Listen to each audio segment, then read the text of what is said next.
আমার অধিকার পার্টির কর্তৃক আয়োজিত আজকের এই সমাবেশে সভাপতি প্রিয় তানজিল এবং বিশেষ করে আজকের সভাপতি আছেন লেবার পার্টির সভাপতি জনাব ফারুক রহমান, জাতীয় গণতান্ত্রিক পার্টির মুখপাত্র আমাদের সরকারের প্রিয় জনাব রাশেদ প্রধান, দেশ বাঁচাও মানুষ বাঁচাও আন্দোলনের সভাপতি রকিবুল ইসলাম রিপন, জনতার অধিকার পার্টির চেয়ারম্যান জনাব তারিকুল ইসলাম ভূঁইয়া সহ প্রিয় সহযোদ্ধা এবং মুক্তার আকান্ত সহ সৌদ মিয়া এবং সাংবাদিক বন্ধু আপনারা সারা অভিনন্দন গ্রহণ করুন।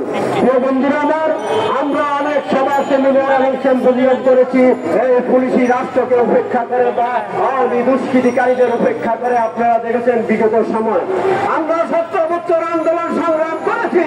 যারা আন্দোলন সংগ্রাম করেছে তারা এই কাতারে বসে আছে এখনো।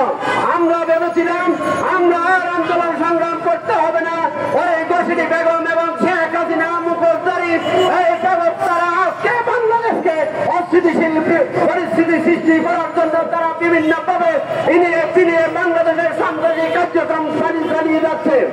আজকে আমরা ডক্টর ইউনূসকে বলতে চাই বা অন্তর্বর্তীকালীন সরকারের বলতে চাই আমরা আপনাদের সাথে আছি। আপনাদের ভয় কিসের? আমাদের প্রধান কাজ হচ্ছে রাষ্ট্র মেরামত। আজকে বাংলাদেশের ইতিহাসে সবচেয়ে বড় শাসক ছিল এই শেখ হাসিনা গোসিনী বেগমের শাসক গোষ্ঠীরা। তাদের অত্যাচার, তাদের নির্যাতন, তাদের নিপীড়নের কারণে আমরা কেউ ভাষা বলতে থাকতে পারিনি, আমরা কেউ কথা বলতে পারিনি। আমাদের কথা বলার অধিকার হারিয়ে ফেলেছে, আমাদের ভোট অধিকার ছিনিয়ে নিয়েছে। আজকে আমাদের পার্শ্ববর্তী ভারত, আজকে এই মোদী সরকারের যারা আশ্রয় প্রশ্রয় দিয়েছে এই শেখ হাসিনাকে, তারা ভারতে আশ্রয় দিয়ে তারা কি বুঝাতে চেয়েছে?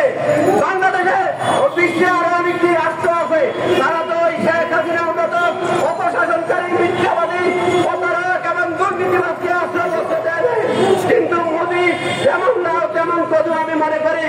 আজকে এই মোদী সরকারকে বলতে চাই বা তার দোষকদের বলতে চাই, তার যে অনুসারীরা বিজেপির নেতা যেভাবে হুমকি দিয়েছে ভারত আমাদের প্রয়োজন নাই। আমরা বলতে চাই ভারতীয় পূর্ণ সহ সকল সুবিধা আমরা ভোগ করতে চাই না। আমাদের অন্যান্য আমাদের পাকিস্তান আছে, বার্মা আছে, বিভিন্ন সিঙ্গাপুর আছে, চিকিৎসা ব্যবস্থার উন্নত চিকিৎসা আছে, ওজনের আমরা ওইসব রাষ্ট্রে যাব। তবে আমরা ভারতকে চিহ্ন করেছি। ভারত স্বাধীনতা যুদ্ধে আমাদেরকে সহযোগিতা করেছে কেন? আজকে তারে কেমন তারে বই প্রকাশ আমি মনে করছি। আজকে ভারত দীর্ঘ 16-17 বছর আমাদেরকে এই শেখ হাসিনার উপর শেখ হাসিনাকে ছায়া দিয়ে আমাদেরকে নির্যাতন নিপীড়ন করেছে। সেই নির্যাতন নিপীড়ন এখন পর্যন্ত তারা বিভিন্ন ষড়যন্ত্রে লিপ্ত। ওই ষড়যন্ত্রকারীদের প্রতিহত করতে হবে। ওই সাতজিদের মতো আরো হাজার হাজার সাতজিদ জন্ম নিয়েছে। আমরা বলে দিতে চাই ইতিহাস আমরা আরেকটা ইতিহাস সৃষ্টি করতে চাই। এই শেখ হাসিনা সহ এই যেসব দুর্নীতিবাদ এবং দুর্বৃত্ত সন্ত্রাসী গোষ্ঠী আজকে স্কুলের নাম দিয়ে বাংলাদেশের ছাত্ররা মানুষকে মুসলমানকে তারা কিভাবে মুসলমান ছেলেকে অর্থাৎ আইনজীবীকে হত্যা করে তারা কি বুঝাতে চেয়েছে? আমরা তো হিন্দু পত্র খ্রিস্টান কারোর সাথে আমরা বিভেদ দেখিনি, আমরা বিভেদ করিনি। তারা আমাদের পার্শ্ববর্তী, তারা আমাদের ভাই, তারা আমাদের বোন, আমরা তাদেরকে আশ্রয় দিয়েছি।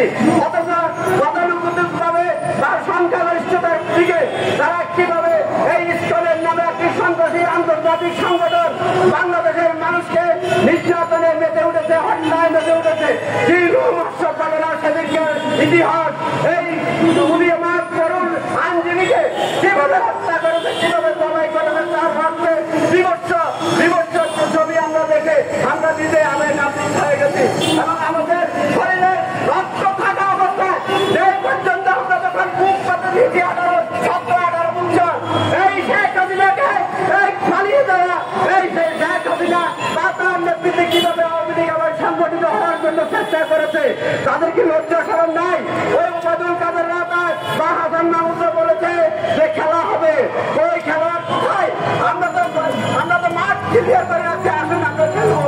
কিন্তু আপনাদের কোনো লজ্জা শরম নেই। আমরা বারবার বলেছি শেখ হাসিনা সহ তার দোষকদের আমরা বলেছি আপনারা অতিশয় নির্বাচন দিন, একটি নির্দলীয় নিরপেক্ষ সরকারের অধীনে নির্বাচন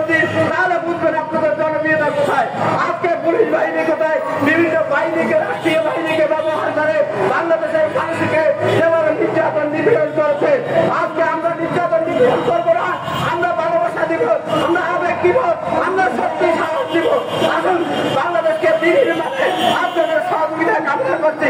সন্ত্রাসী কর্মকাণ্ড পরিহার করুন, বাংলাদেশের মানুষের কাছে ক্ষমা চান, তাদের ক্ষমা করে দেয়, তাহলে আবার আপনারা রাজনীতির পুনর্বাসন করুন। আমাদের কোনো দাবি নাই। অতএব আমি আজকে এই তানভীরকে ধন্যবাদ জানিয়ে আমার বক্তব্য এখানে শেষ করছি। ধন্যবাদ সবাইকে। আসসালামু আলাইকুম।